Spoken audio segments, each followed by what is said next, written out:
programa ay rated PG. Patnubay at gabay ng magulang ay kailangan sa mga batang manonood. Ang nakaraan sa PBB Lucky Season 7 Dream Team. Matapos tumugon sa hamon ni Kuya, siyam na housemates ang nagharap-harap para sa unang bahagi ng Dream House Challenge.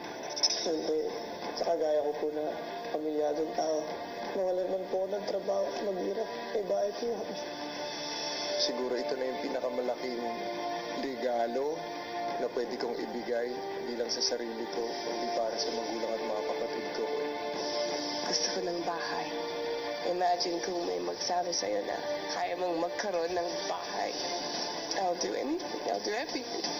I want to fight for my dream house because my dream house isn't just for me, it's for my family, definitely.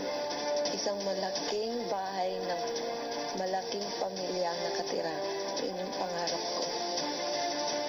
Sa huli nakilala na ang apat na magpapatuloy para ang pangarap na bahay.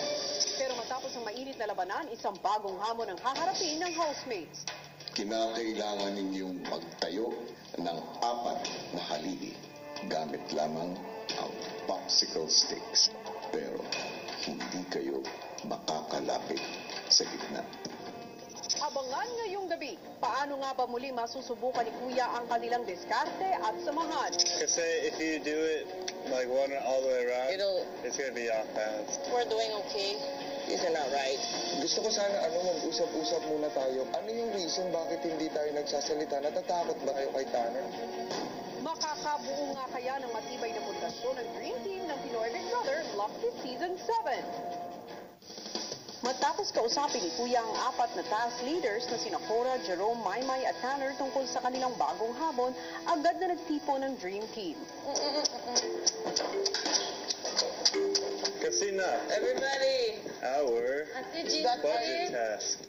Para sa budget task ng housemates, kinakailangan nilang magtayo ng apat na haligi o poste na may taas na 3 talampakan gamit lamang ang pinagpatong-patong na popsicle sticks. Ito ay kailangan nilang maitayo sa pulang platform na nasa gitna ng pool.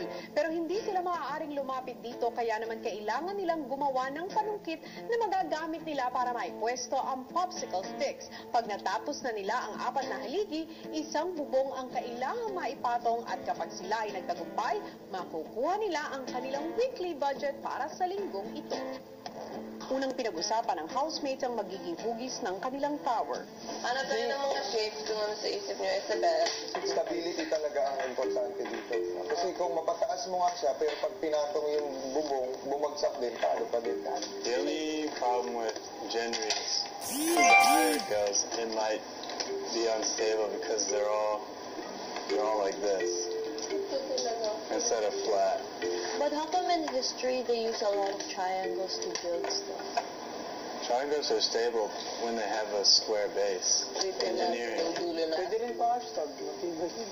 Pwede rin, matibay din. Pwede nga yung hashtag. Yung hashtag pwede kahit dumulas kasi siya, uusad lang. It's going to be 3 feet tall, and if you do a hashtag or even a triangle, it might be too narrow once it gets that high. The wider the columns are, the better.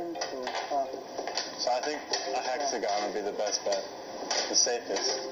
Maya-maya pa, nagsimula na rin silang gumawa ng mga gagamiting panungkit.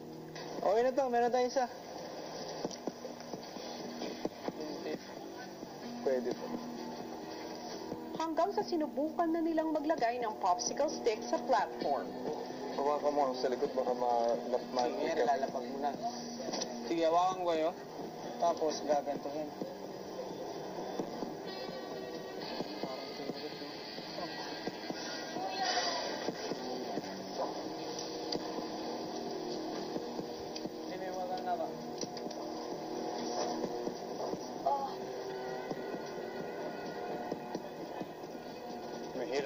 Alright, Minetta.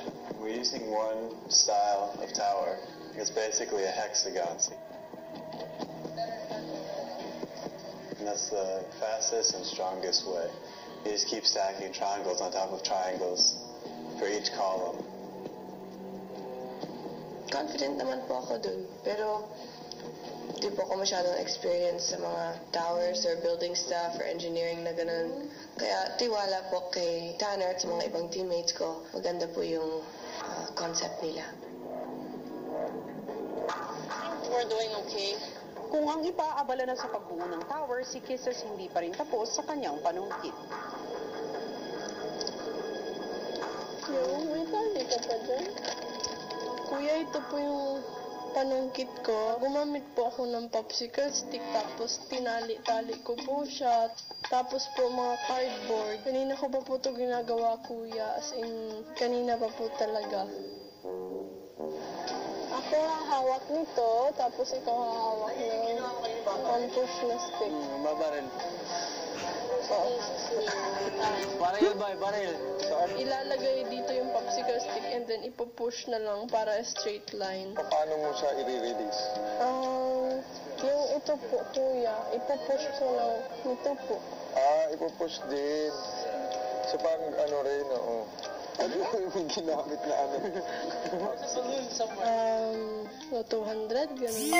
I think it's a great idea, this one. Push mo. Hindi nga. Hindi abot. Sige po.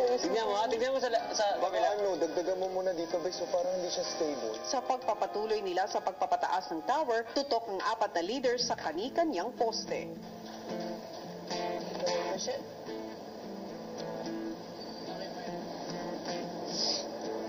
Just don't bother repairing it. Just take it off. We can do it again. Just take it off. I got it. Focus. Sige, I'll let you focus.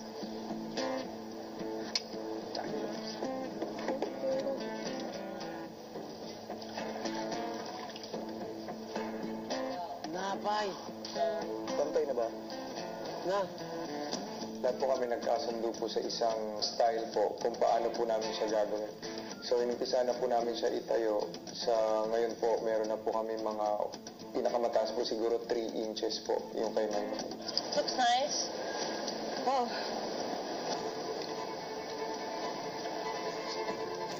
Bilis ko natin. Galing. Isang bagong hamon na naman ang hinaharap ngayon ng Dream Team at makapagtayo nga kaya sila ng matatag na haligi para sa kanilang bahay. Yan ang pakatutukan natin sa mga darating na araw.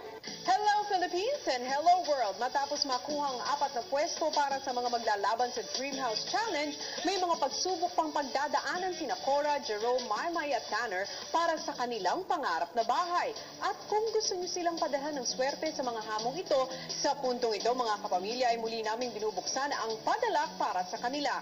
Kaya simulan niyo nang magpadalak para sa inyong paboritong housemate. Samantala, panoorin na natin kung paano ang pamumuno ng 4 na Dream House Challengers sa kanilang hinaharap na hamon. Narito, panoorin nating lahat. Tinatawag ni Kuya ang 4 na task leaders. Housemates, para manalo kayo sa task na ito, ay dapat manatiling nakatayo ang 4 na poste ng bahay at nakapatong ang bubong matapos ang 2 araw. Sakaling magawa nyo ito bago ang 2 araw, hindi nangangahulugan na kayo ay panalo na. Maliwanag ba? Opo. Para mas masukat ninyo ng maayos ang 4 na haligi na binubuo nyo, ibibigay ko na sa inyo ang bubong nito. Pakaingatan nyo na ito. Dahil sa bagong anunsyo ni Kuya, may bagong diskarteng naisip si Tanner. So we'll build a tower outside the pool. So after we're done building the tower, we can have the platform on the bottom and then the platform on top. The platform will be like this. We can have a rope around it. Pero si Jerome duda sa planong ito. Pwede tayong gumawa na rito kahit 3 feet dito sa labas. Ang problema, paano natin yan ilalagay doon? Tutuloy na lang natin yan. Kung sa 2 days, tapos yan. Kailangan talaga.